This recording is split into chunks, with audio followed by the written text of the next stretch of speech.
Okay, so now let's jump into the 3D software. You can use whatever software you like. The idea is it's a great tool to have the right perspective for architectural stuff, and also a good way to render separate passes for the light and have already a good level of detail for the textures. Okay, so now I'm just matching the camera and the perspective with a simple plane. So I match the horizon line, and now I'm gonna model some very simple shapes, very simple blocks, and match the volumes I have in my illustration. So just doing some boxes and moving them around so I can figure out the right position according to the illustration I did. Okay, so now we have the right position for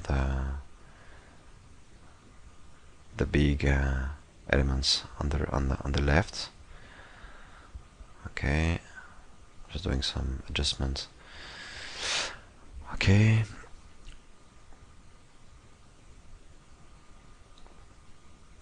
You need to do some tweaks. Sometimes you can cheat on the position for the object, because the final picture will be just a still frame, so you don't have to bother a lot about the actual real position of the object. It's more to have, you know, the right elements and be able to lead them and have textures in them also. So now I'm just using cylinders for the columns and the pillars. So it's just to explain how it works to match the camera in the illustration, but after you can spend more time doing more, you know, detailed objects based on the position of the low resolution models you had before.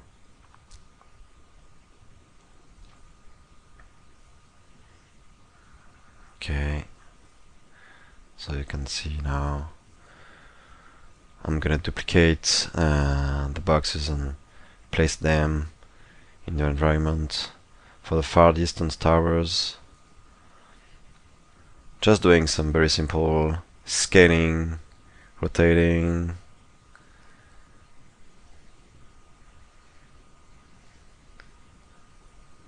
Okay, so I can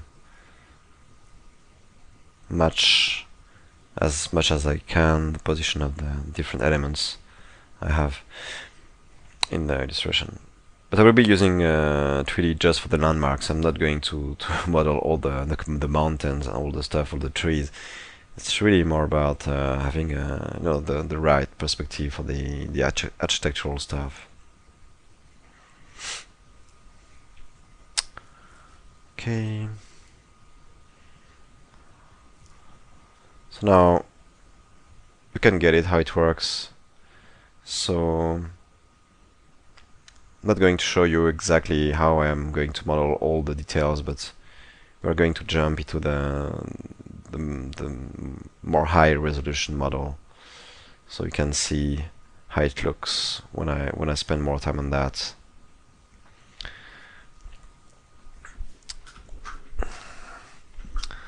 So here we go. I'm going to display the high resolution model now.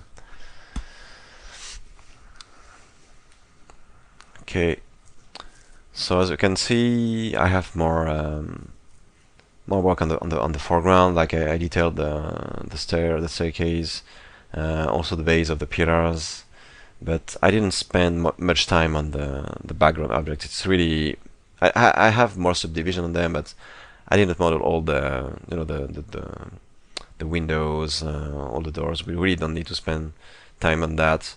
We'll use just textures, and the textures will be very, very helpful because they will give a very nice sense of scale, but also add some random details on these very, very edgy and flat surfaces we have for now. So we're gonna break all the lines after while we'll be painting, but for now we already have a good idea for the perspective and how we'll use the architecture in the illustration. So I'm going to show you how I use the lights in the scene here. I'm going to display that so you can see from the top view. I'm really faking the sunlight with different position. In the foreground I have a sunlight that is more saturated and has maybe less intensity. In the background I have more intensity, less saturation for the far distant objects. And I'm also using some point lights to fake the radiosity, because sometimes you don't have a full control on the light, how it will bounce on the object. So I'm really faking that with some point lights, just using the value I have in my key lights and bouncing that with the far off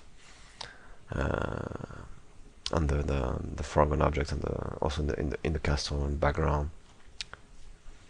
So you can see here the angle of the lights. Also, I don't want to have a very flat ambient color, so I'm using some also directional lights to fake the skylight. So I get this 4-key setup with blue value desaturated, with a very low multiplier, very low exposure control. So it's just to add a very subtle value in the dark tones, so we can shade the texture also in the ambient color, so we don't get this very flat value. We get some shading also, as you can see here already on the shaded model. So it's not only about having just two values. We get an interesting shading here. So I'm going to show you also how I'm working with the point lights here in the foreground, where I'm playing with the multiplier on point lights here.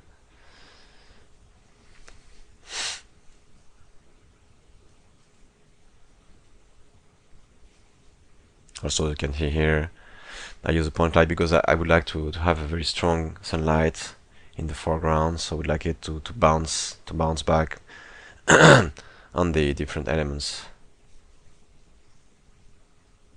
Also on the staircase here and here.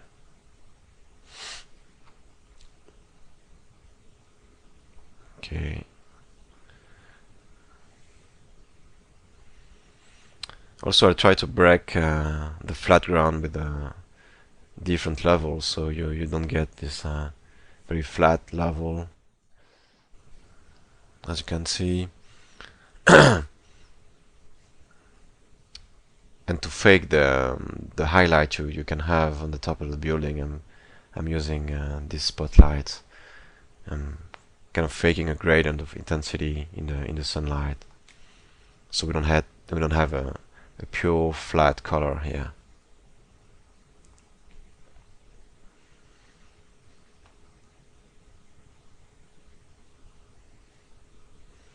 As you can see, we can really play with the intensity of the bouncing light and have a better control here, instead of having just the automatic radiosity we have in the software. We can still use it, but it's just adding more control on the bounce light.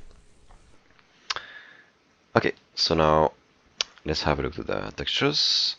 So as you can see, I'm using a lot of mixed size walls to get an interesting range of details, and I don't want to have flat perfect walls. I really need to have something more organic and more random also. So I'm trying to keep always the same kind of contrast in all the textures, all the same kind of saturation, so you don't get a bad surprise when you are doing the renders. I like to have very saturated parts of the modeling, and some parts will be desaturated and maybe more contrasted. So I'm trying to keep all the same range of colors for everything. So here you can see I'm using high contrast textures for the specularity, for the ground, for instance. And here it would be an interesting tile for the details in the pillars. Um, this is exactly the kind of texture that we'll be using for the mid-distance and far-distance objects. This is really interesting to have, very interesting range, large range of scale, details like windows, doors, arches, everything would be in the texture, and I would be tiling that on the object. So it's a very good base, to start. You don't have to model everything on the object. Just keep a very simple box, and the texture will do the job. So we have to keep that in mind when we're doing illustration. Okay, so basically, yeah, it will be the texture set that we'll be using for this picture. So just have an interesting range of details for the foreground, the ornamentation. Also for the foreground object, have some vegetation, some moss will be a good element to add on the image, and have some clean walls for the pillars, so we get a very large range of details in the textures. But basically, I would be really using always these kind of textures to avoid, too much time spent on modeling and detailing the objects, and doing, subdivision for the UVs and all the stuff.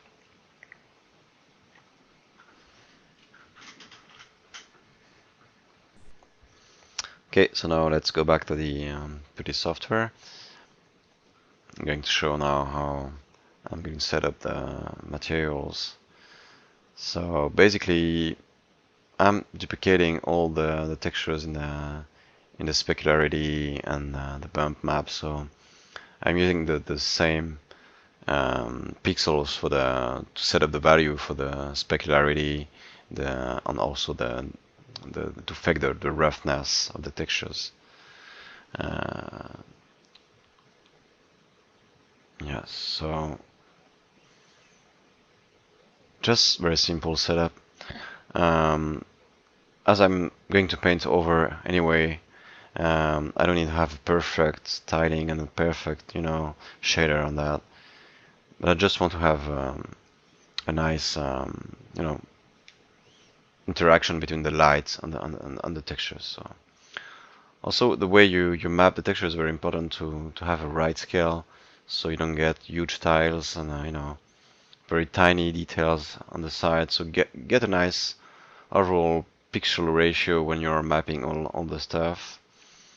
Even if I didn't spend a lot of time on that, just doing box mapping and cylindrical mapping, it's very, very, very basic. It won't be, you couldn't use that for game level or for CG environments. It's really, really, really rough. But it still gives a very good start for matte painting or illustration. So here I'm using the headlight to show you how the texture will work on the object here. So as you can see, it's very, very rough, using a cylindrical mapping for the rooftops. And as I'm using tileable textures, I can map that with a very simple box mapping.